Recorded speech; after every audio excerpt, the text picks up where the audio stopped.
Hello, I'm Anne Goudsmit. I'm a member of the board here at the Irish Cultural Centre in Hammersmith, London. For the past 25 years, the centre has delivered the most diverse Irish cultural and educational programme outside Ireland. And I'm delighted to welcome you to the final episode of our Digital Literary Festival. But just before we begin, a few thank yous are in order. Firstly, to our sponsors, in particular to Mary Clancy for her generous donation in the memory of her late parents, Michael and Kathleen. Thank you to the companies who have supported us from the building 245 Hammersmith. And as always, we at the ICC appreciate the support we receive from the Emigrant Support Programme in the Department of Foreign Affairs. I would also like to thank the two publishers who have partnered with us for the festival, Nomad Books in Fulham and New Island Books in Ireland. In particular, of course, I must thank all 10 writers who have participated in the festival. I do hope you've managed to catch some, if not all, of the interviews. And if you've missed any, don't worry, they will remain permanently on our website and on our digital channel. But of course, our festival could not have taken place without the hard work of our 4 interviewers, who are joining me now. Anne Flaherty, a journalist, Keith Hopper, an academic, and Carlo Gebler and Dermot Bolger, both of whom have participated in the festival as writers and as literary broadcasters. Had this been a normal live festival, there would of course have been the opportunity for various chats in various parts of the building at the Irish Cultural Centre. So we thought it would be a good idea to try to duplicate the concept of a live panel at the very end of a festival. So I ask you to imagine that instead of watching us on your screens, to imagine that instead we are all at the Irish Cultural Centre in Hammersmith. It's a bit of a stretch, I know. Finally, I have one last request to make. As you know, the Irish Cultural Centre is a charity, and we rely on grants, on sponsorship and on donations in order to survive. If you have enjoyed our interviews and you were able to make a donation, however small, we would be very grateful. Please visit our website for details on how to do that. Thank you. So I'll start off, first of all, with you, Anne. Okay, well, I will start off by talking about Emma Donoghue, whose novel, The Pull of the Stars, was very interesting because of the timing. Emma had actually just finished this novel, coincidentally just before the lockdown arrived, and it was rushed out by her publishers. It's set in Dublin Maternity Hospital in 1918, and it's narrated by the central character, Julia, who's a nurse, and it's set in a very small maternity ward where she's charged with looking after these pregnant women who have come in with the flu. So in a sense, the first interesting thing about it was the timing, and talking to Emma herself about how she felt about, in a way, going through 2 lockdowns. There was the lockdown of writing her book and writing about a lockdown, and then there was her own personal lockdown where she was based in London, Ontario. So the most memorable thing, I suppose, for me about discussing the book was in looking at how Emma approaches writing a historical novel, and how she starts off with not just the idea, but how she gets into the characters' heads in a time period where obviously people are long dead, and how she approaches their mindset, and how she goes to where the historians, can't approach.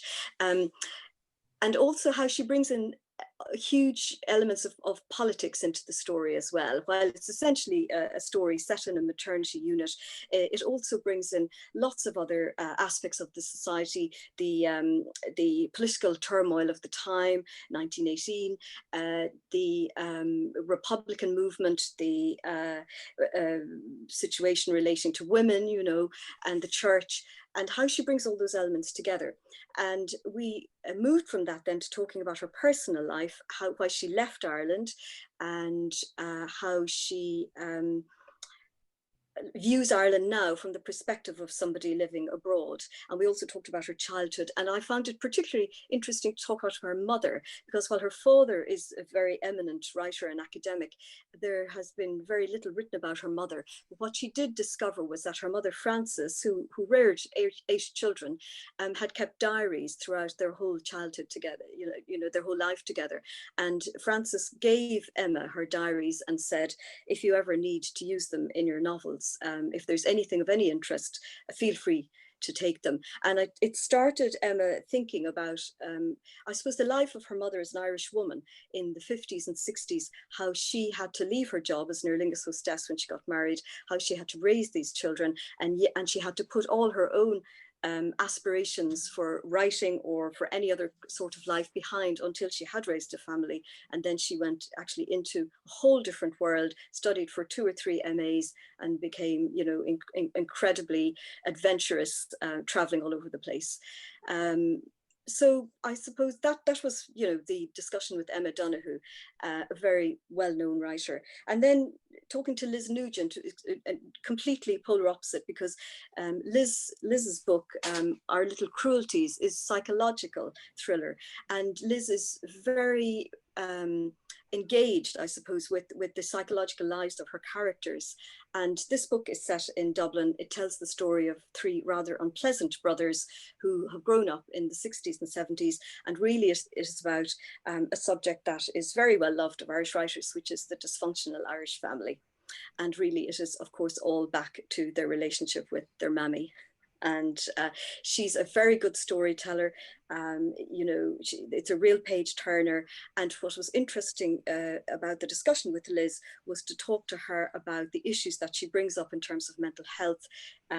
She doesn't agree with easy classifications of mental health, although a lot of her characters have addiction problems or have depression. And that was very interesting to talk to her about that. And then the third writer was a very little known fellow called Dermot Bulger. Hadn't heard of him before, but I'm told he's been around for a long time. Anyway, this was a great collection of Dermot's short stories called Secrets Never Told. And these stories have been written down through the years, and he's collected them together. All of human life is there. They're very, very engaging, very easy to read. Everything from, a story about a former lover of Roger Casement at his funeral, to a novelist at a book launch who's confronted with a secret.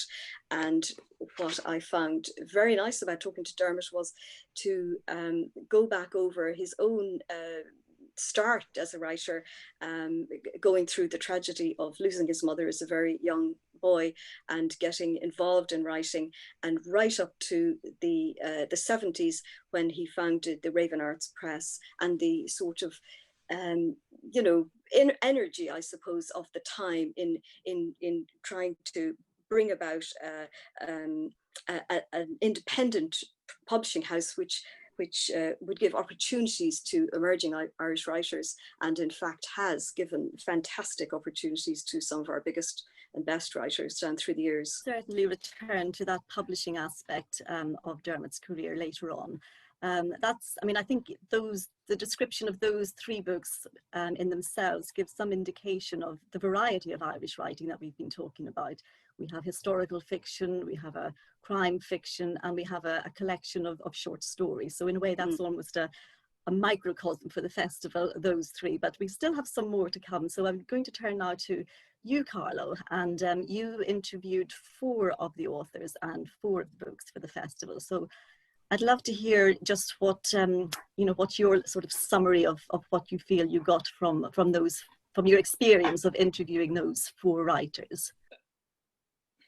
The first person I interviewed was, the first book I discussed was a Peregrine, Colin Mccann's book, which is about an Israeli peace activist and a Palestinian ex-Fatah peace activist in Israel.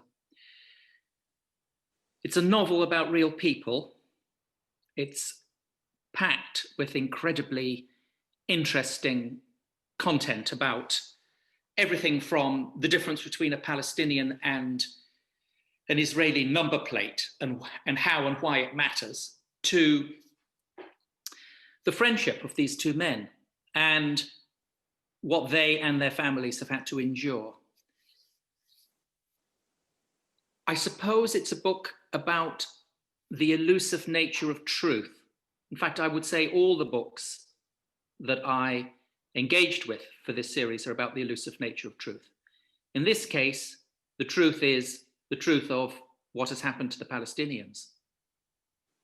They have lost, and their suffering is incalculable. It's a book that I think people should read because of the huge amount of insight and information that it provides you with. It's also a very subtle artifact. It's a novel, but it's about real people, so it's right on the border between truth and fiction. Then the second book I did was Roddy Doyle's Love, which is ostensibly two men talking, and one of them has left his wife and gone off with someone else.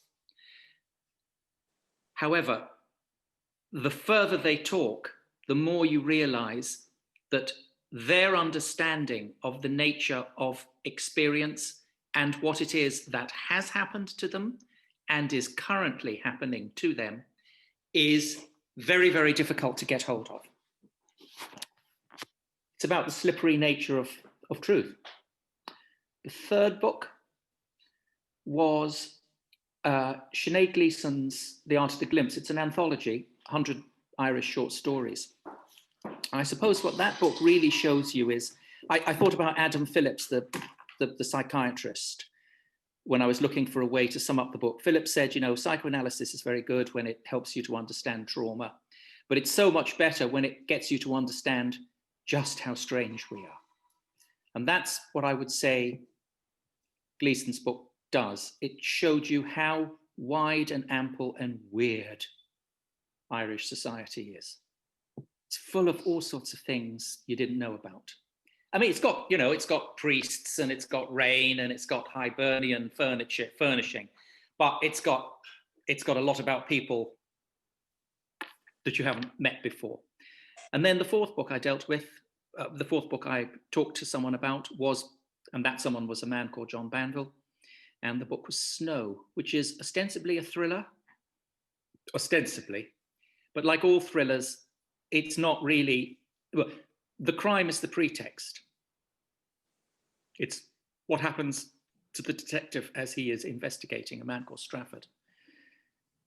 And it's a book about Irish 20th century history, really. And again, the elusive nature of the truth, though in this case, the Irish state is repressing the truth or shoving the truth under the carpet. It's the truth about the way the church created a gulag into which it put all the women and children who were regarded as surplus or deficient or derelict. And the consequences of this, of the suffering of all these people who were in this vast Irish gulag of industrial schools and other institutions, 20s, 30s, 40s, 50s, 60s, 70s, right up to the 80s. And I've spoken from the pulpit long enough. My sermon now ceases. Thank you, Carlo. Well, with the brief description of those four books, I mean, going from one set in the Middle East to a collection of 100 short stories, all I can say is that the plot thickens. That's 7 of our books, and we've covered, you know, you can see already begin to see if you've watched some of the sessions so far.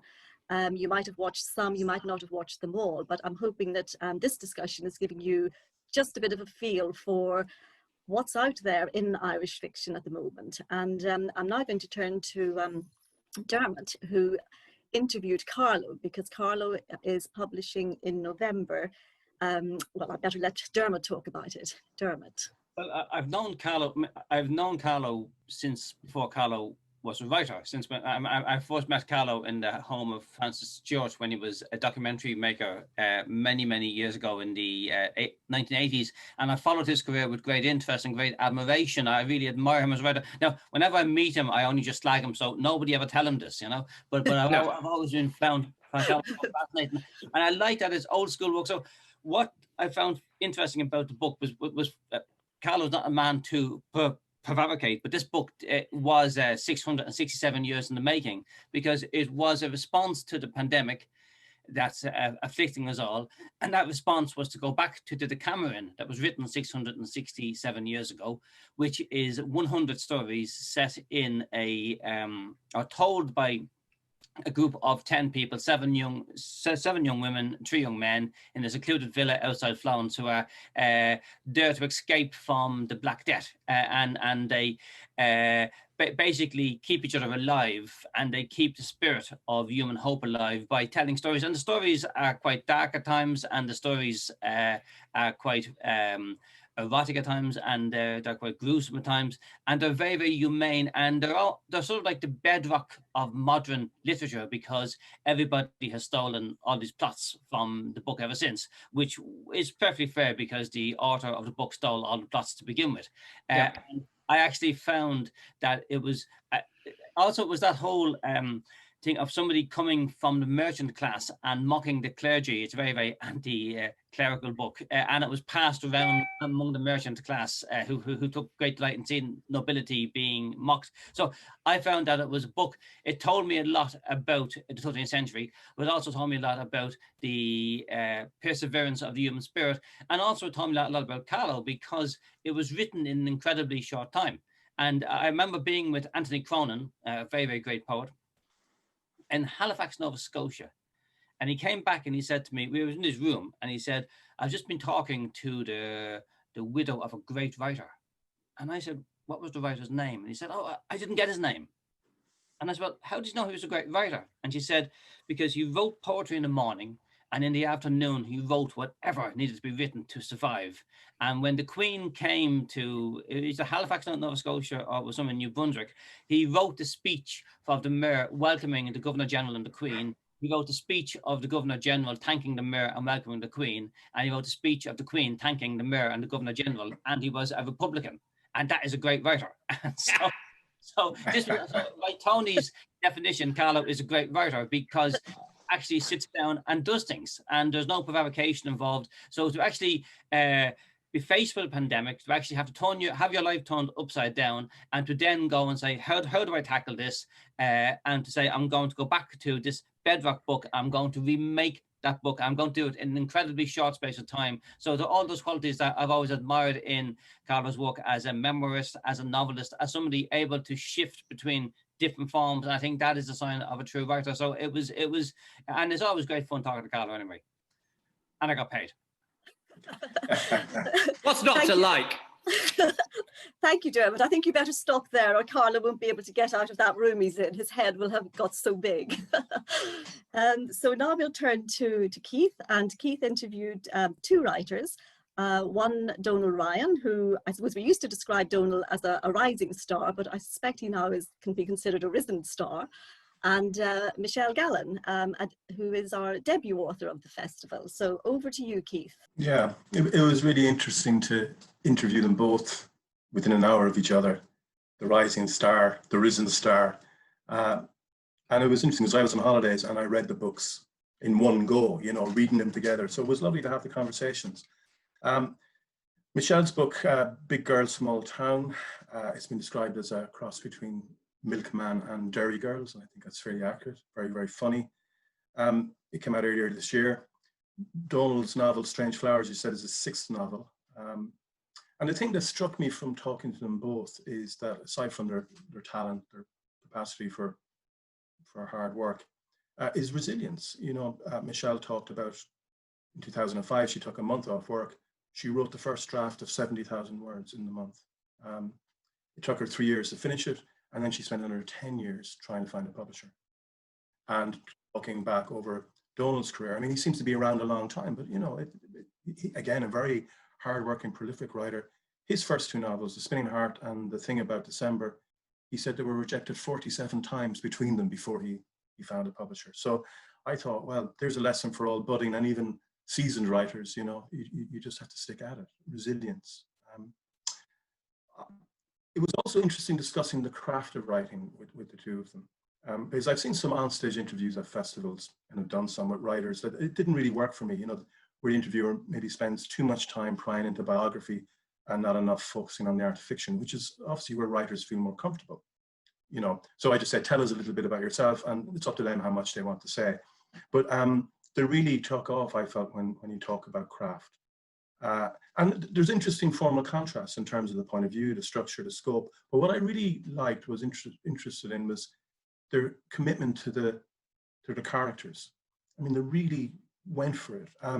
So Big Girl, Small Town, the point of view of Magella. She's turning 27 when we meet her. Quietly strong young woman, works in a chip shop in this little town in Northern Ireland. It's structured over a week, her working week. And it begins to dawn slowly on the reader. It's very cleverly done that she's on the autistic spectrum, not immediately apparent. I was reminded of Mark Adams' great novel, you know, the curious incident of the dog in the nighttime. But Magella is a terrific character. I asked Michelle at the end, would she revive her? And she said, yeah, that voice was still very much with her. But it's laugh out loud funny. I can't remember the last time I laughed so loud at a novel. And I bought it for my wife, and I bought it for my daughter, and they said, yes, this is a great piece of comedy. But what was interesting talking to Michelle, she said in the course of her research, she discovered how girls is often misdiagnosed or even left undiagnosed compared to boys.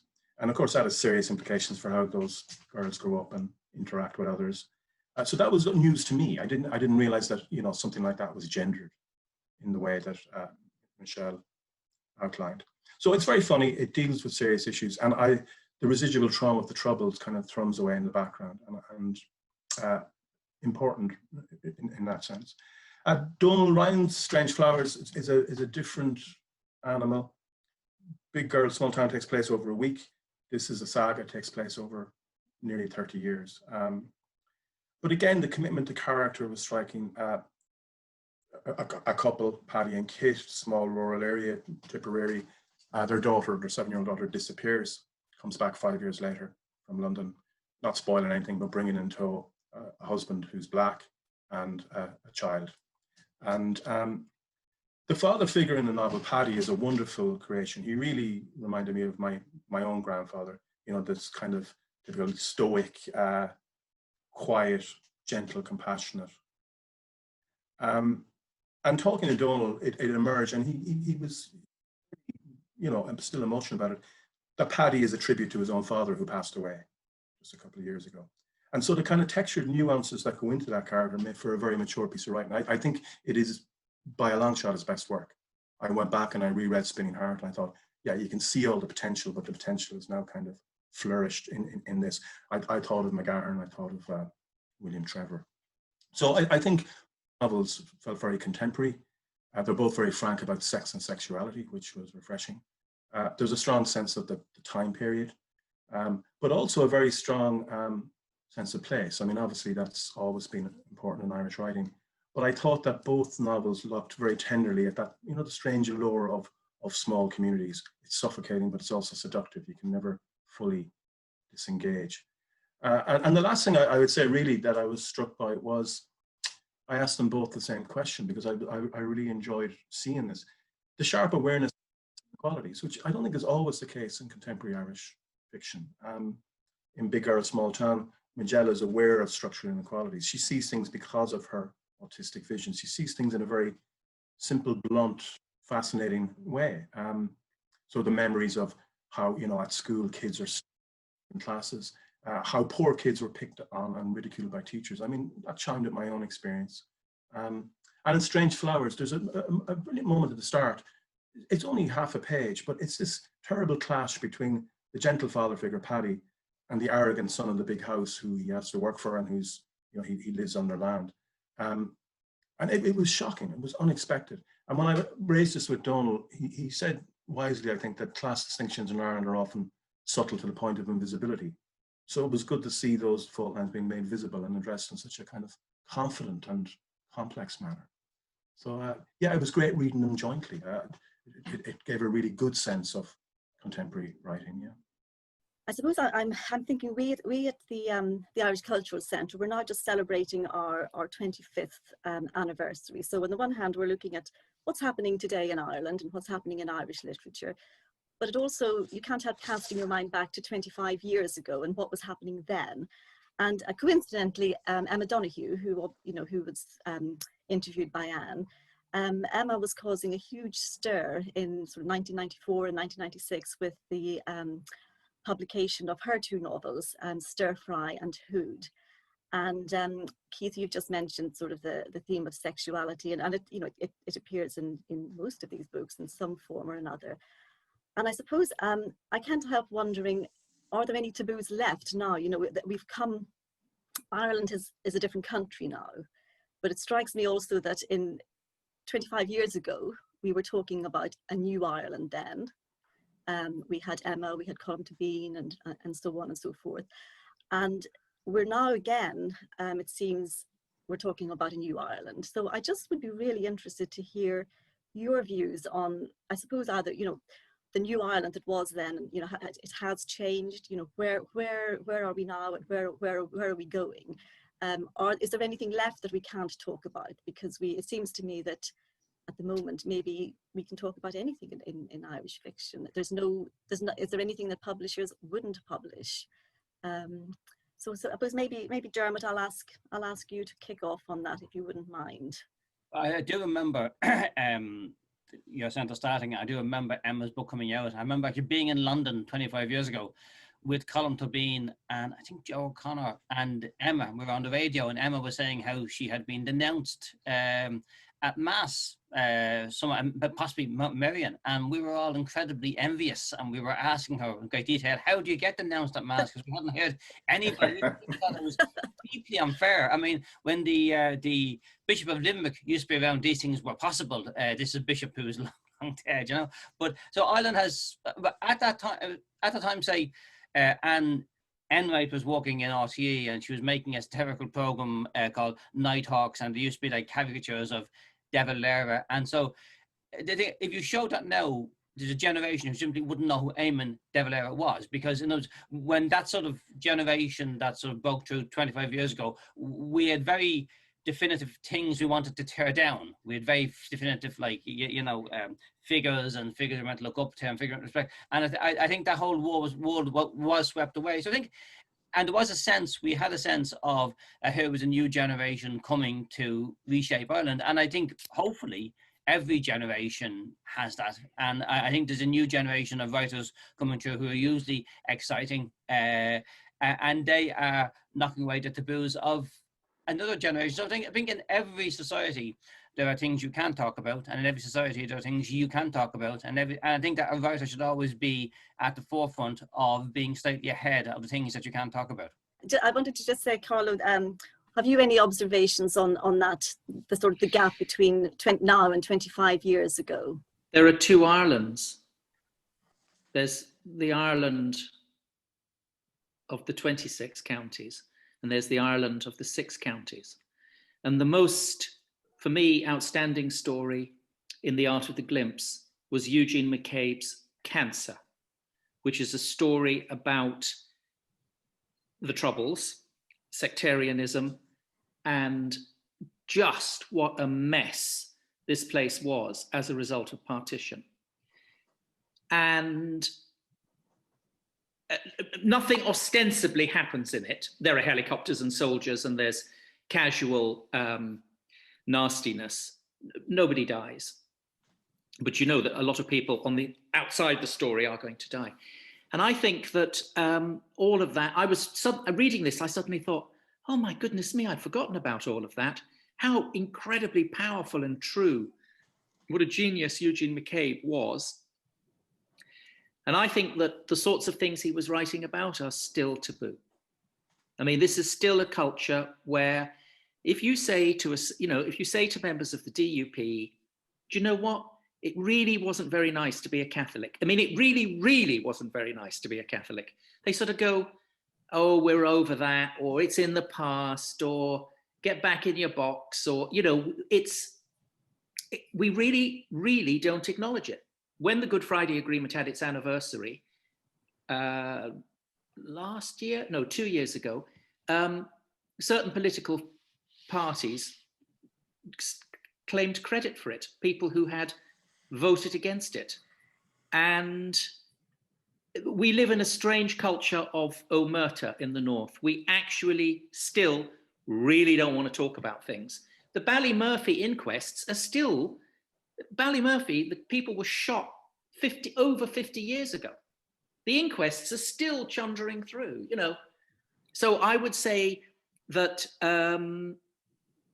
certainly in regard to what has happened up here and what had happened up here, there hasn't really been a reckoning.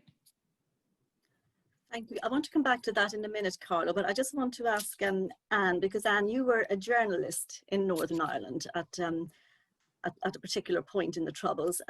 Do you have anything to say about that? Do you think, you know, that there are still two Irelands? Do we have, I mean, I suppose also, do we have two different kinds of fiction, whether it's Northern Irish fiction and fiction of the Republic? I mean, that's, I suppose, as a literary event, we should be thinking, I mean, are there different concerns?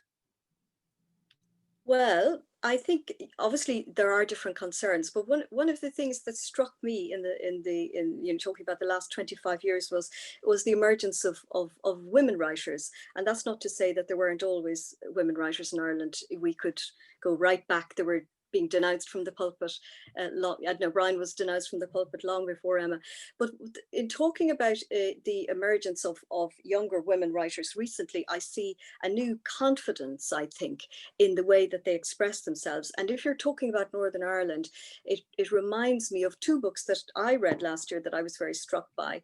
One was by Jan Carson, The Firestarters, which was from the perspective of the working class loyalist community.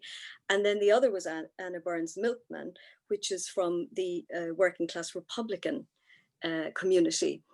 And both of those, while they're set in Northern Ireland and very specific areas of Northern Ireland, in many ways in telling of the experience, they are universal, you know. And I suppose that in the last 25 years, the growth of the younger women, you know, and the growth of I suppose the confidence that they have now to experiment in, particularly in language, Sarah Baum and people like that, it almost transcends, I think, kind of the idea of national literature, if you see what I mean. Do we actually have a national literature which is North and South, or are we past that in a way? That's the question that I'd ask.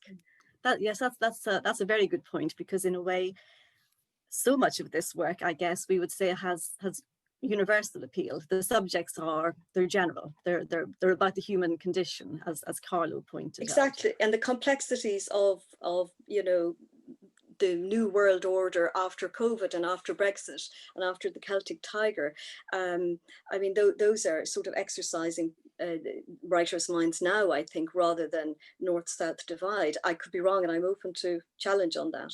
Would you have a view on that, Keith, with your experience in sort of lecturing in literature? And yeah, very much. A lot's changed since the stir over stir fry, I think, you know. I think things are improving. It'd be nice, perhaps, first of all, to see gay characters appearing in novels where their gayness is just a fact, not the driving force. It was interesting talking to Michelle Gallen about this, you know, her debut novel. When I asked her about who her role models were growing up, she was still clearly angry at the lack of female writers to emulate. She said, you know, she discovered Sylvia Plath, and that got her thinking that it was possible to write. That certainly changed for the better. In 25 years' time, I think the number of women writers we have now are clearly going to influence a new generation, which is great.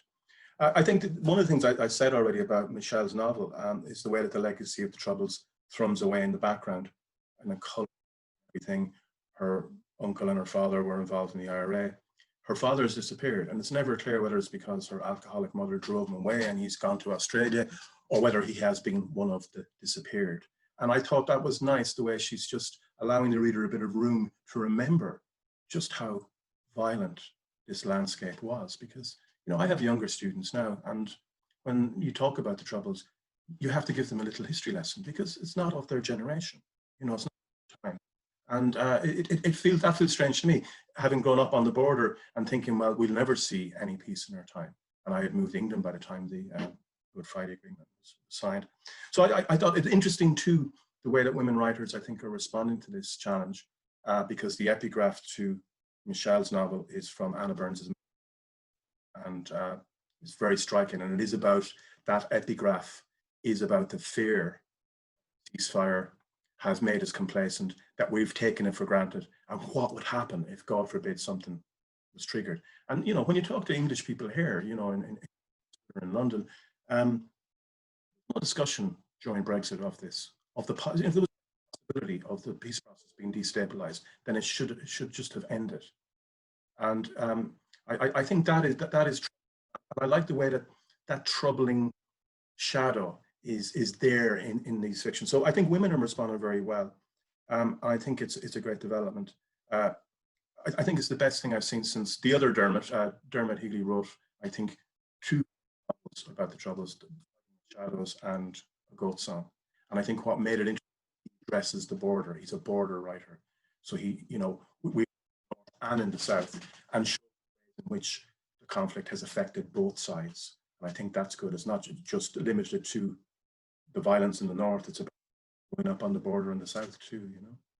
Okay, so we think that there isn't, are we saying that there isn't 2 different Irish fictions? There's an Irish fiction which can absorb the two parts, and that it's universal. And would that perhaps explain the sort of the current thinking of this golden age of Irish prose writing? Because there does seem to be, certainly in the past, even in as recently as 5 years ago, the view that, I mean, there's just so much Irish fiction being published at the moment. I convene a book club at the Irish Cultural Centre, of which Anne is a member, and I mean, it's almost impossible to keep up with, never mind read some of the old classics, if you want to keep up with what's coming out at the moment, it's just coming here, there and everywhere. So it does feel very exciting. And I'm just wondering, in terms of, you know, the whole concept of the industry of publishing, has that altered? Is that making it easier for, or harder in fact, for writers to get published? Do we, you know, we hear about writers getting, you know, there's a real pressure to sell books very quickly, and that maybe isn't necessarily nurturing new talent. Will all these new writers be given the opportunity to fail, which perhaps, you know, previously that wasn't allowed? Carlo, would you like to comment on that? Well, in terms of, you know, whether it's a national literature or not, we're all Europeans now. Yeah. I mean, the work has, you know, it's if you look over the last 25 years, the reach and the attitude has changed. You know, something like John Banville's novel about sort of English spies, The Unnameable. I mean, he didn't, you know, he's not English. He didn't grow up in, you know, he didn't grow up with Burgess, Philby, Maclean and Blunt. And yet he's written this novel about that world that is absolutely incredible, an incredible work of imagination. And in order to produce it, he's had to enter imaginatively a completely alien world. And there are lots of other writers who've done the same sort of thing. I mean, Brian Moore was probably the writer who started the process of getting to look out into the world, and gave us, or one of the writers, Kate O'Brien actually also did the same thing, getting us to write outside the country. In terms of publishing, there are now really, really, you know, exceptional publishers at work in the country. And, you know, Tramp Press, Lilliput, New Island, O'Brien, et al. There are some UK publishers who have Irish franchises or Irish branches. You know, they are incredibly necessary and agile and energetic. Thank you, Carlo. Looking on now from, say, current literature and where we are now, have you, any of you, any projections as to what you think we might be writing about in 25 years' time? It's a hugely unfair question. Is it even possible to imagine where we're going to go? How will, for example, 2020, do you think, be seen as a bit of a threshold? Will lockdown, is that going to alter the trajectory of where we thought we were going? Is this going to be something permanent out of that? I mean, if it wasn't for lockdown, we would all be sitting here, and we wouldn't be on Zoom. We would be hopefully sitting in the bar in the Irish Cultural Centre chewing the cud about the festival instead of doing it in this sort of artificial environment. Do you think lockdown is going to? Do you think this whole COVID business is going to alter our perception of life in the world, or will it? Do you think we'll just move on in sort of 5 years' time? It will just be something that will have happened. How do you think it will seep into literature? I think it will seep, if I can talk, I think it will seep into literature in the sense that it will seep into everyone's life and everyone's experience, and it will become part of a collective experience. And I think that writers, no matter who they are, what age they are, they draw from that. Even if they're not writing about their own time, even if they're writing imaginative fiction, they will draw from that. And I think, to go back to the notion of a national literature, I think that if you went to the 1960s, there was possibly a sense of what constituted an Irish novel. And it was a young person in a rural environment, or possibly a city environment, coming into contact with their sexuality, coming into conflict with clerical authority, and ending up on the lad's page taking the boat to England with the order to follow shortly after publication. And that's the Country Girls, and it's Goodbye to the Hill by Lee Dunn, and it's all kinds of books. And that was the journey of people from a very stifled community, a very conformist community, a community expected to act a certain way, and it's in the Walter Mackens, the Bogman, and it's in all those, and they're all great books, and they're all very much of their time. I think that, and it's almost like when the Late Late Show came to Ireland, and those novels, and I'm thinking of Eugene Mccabe's The King of the Castle as well, and Edna's early books. They were like holding up this massive single mirror to a nation, and the nation looked in that mirror and ran away screaming. I think that by the time my generation came along, that mirror had fallen to the ground and shattered. And suddenly you had writers producing novels that were all intrinsically Irish, but were all intrinsically different. You had Colin Bean's debut set in the Pyrenees. You had Hugo Hamilton's debut set in Berlin. You had Anne Enright's debut. You had all these books, and it was almost as each was a shard of glass in that mirror, reflecting a totally different Ireland. And I think those shards have been crunched down, and they're all different. And the great thing about literature is that it comes out of nowhere and it surprises you. I remember the Arts Council of Ireland, in one of their more crazy moments some years ago, tried to set up these centres of excellence, and like Waterford was going to be the centre of excellence for theatre and all these things, because certain things had happened in these things. In Waterford, you had Jim Nolan setting up the theatre company down there. You had in Druid, you had Gary Hines, and those. And these things happen almost accidentally. They cannot be predicted. They cannot be programmed. And I think that what's going to be exciting about the next 25 years of Irish literature and world literature, if it's good, is that it's going to surprise us. It's going to knock the socks off us, and we're not going to expect it. And that's what I'm hoping for literature. I'm hoping that whatever's published in 25 years will totally stun me. That sounds very positive. Keith, would you like to say something? Yeah, I mean, I imagine in 25 years' time, as the planet survives, we'll still be dealing with the consequences of climate change. And I think that COVID is the first full expression of that. I've been reading a great book of eco-criticism by the Bengali writer Amitav Ghosh, great historical fiction writer, but it's a wonderful book, The Great Derangement. And he points out literary fiction in the 20th century seems incapable of dealing with this crisis, and that it's yielded the ground to speculative fiction and to sci-fi. And I actually have found in the last couple of years, I learned how to read from reading every sci-fi book at the library. And then, I discovered Joyce, and kind of fiction was the thing. I'm going back to sci-fi because they're speaking to it in a very interesting, transnational way. So I think it'd be interesting to see more creative responses to this, and a greater crossover with genre fiction, which I think is only beginning to happen in Ireland. I think I'm been rereading Kevin Barry, and I'm really enjoying the way that he's playing with genre. But I think the COVID lockdown is already filtering into future writing. I mean, obviously we're conducting this on Zoom, but I've done 12 hours of teaching this week entirely remotely. And one of them is a new pilot for Oxford's Department of Continuing Education. And we had students online all at once from Singapore, all over Europe, America. And you know, those national boundaries, I think, are shifting or collapsing in some ways. So that's interesting. And I think that the coronavirus has hastened the digital revolution in many ways. I think that's intensified. How that is going to be reflected in fiction, we'll have to see. But either certainly it's changing the way that some of my younger students write, because they're digital natives.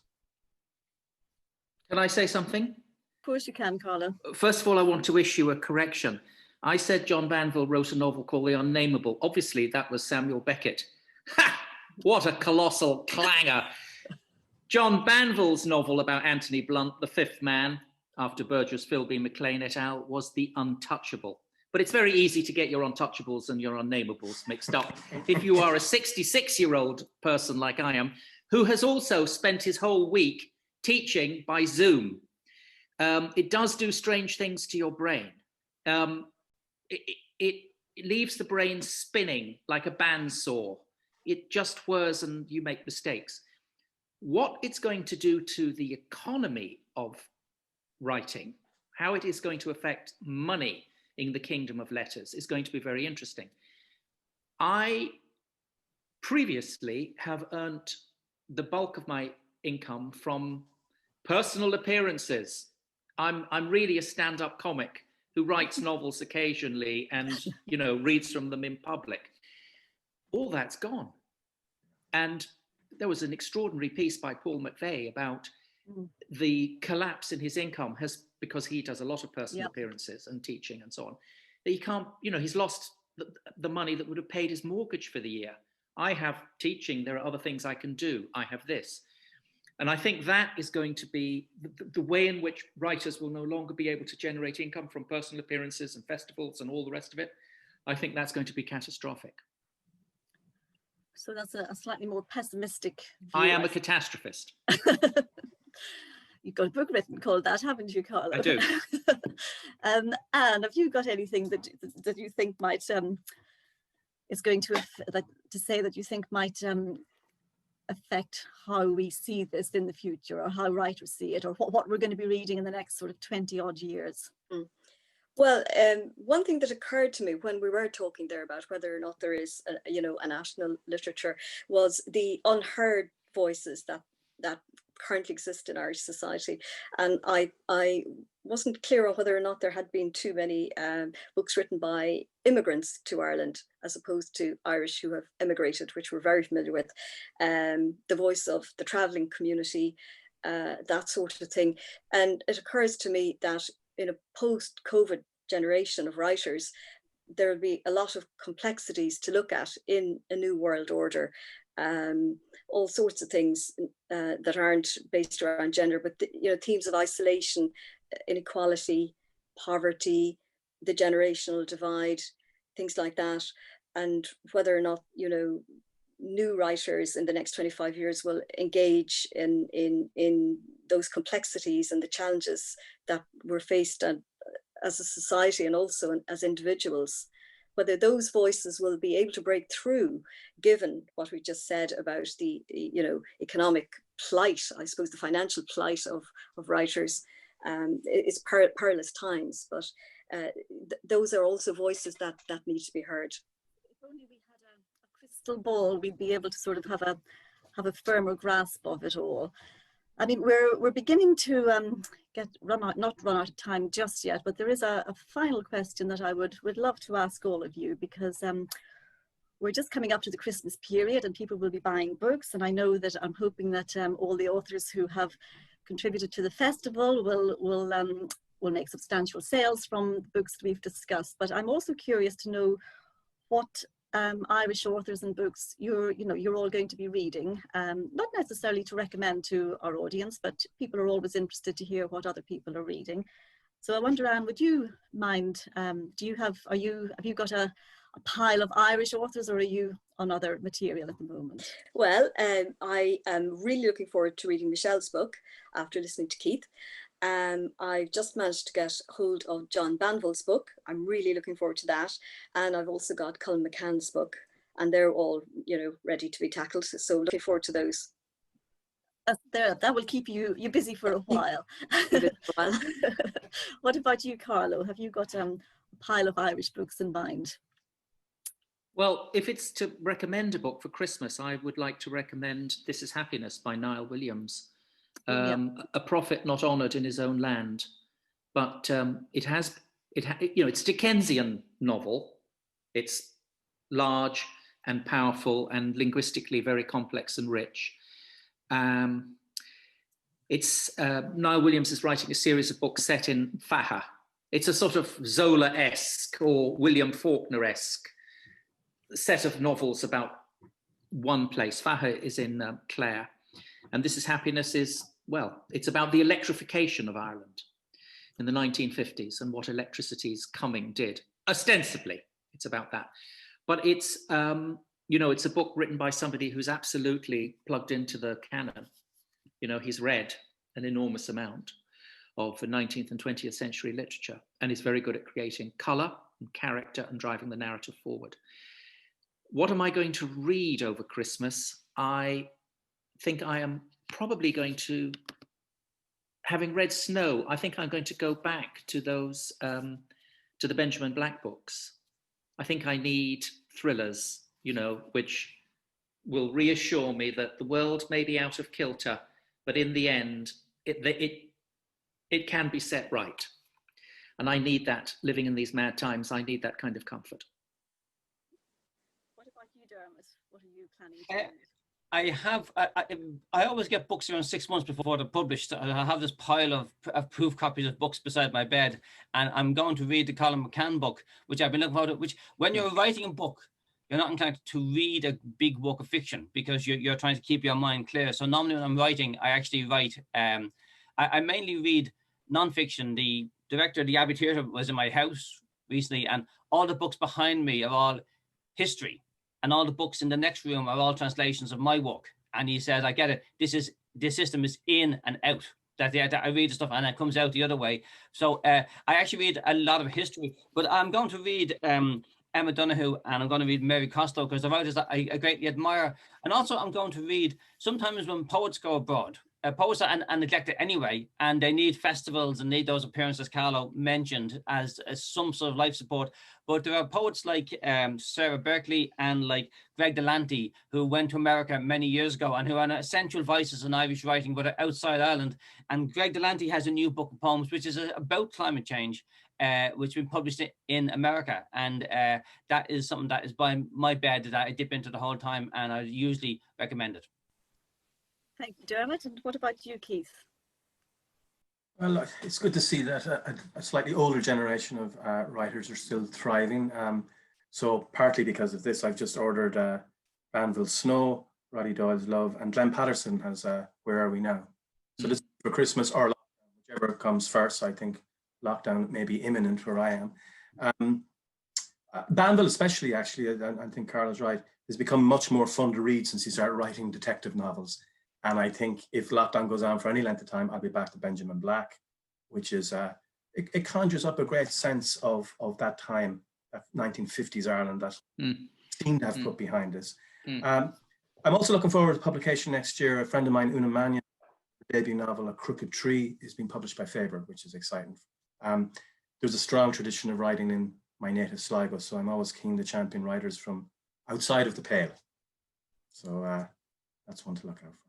Well, I think we've chewed the cud pretty well in the last hour or so, and it only really remains for me to thank each and every one of you before participating in the Literary Festival. If we didn't have interviewers to interview authors, then we wouldn't be able to host events such as these.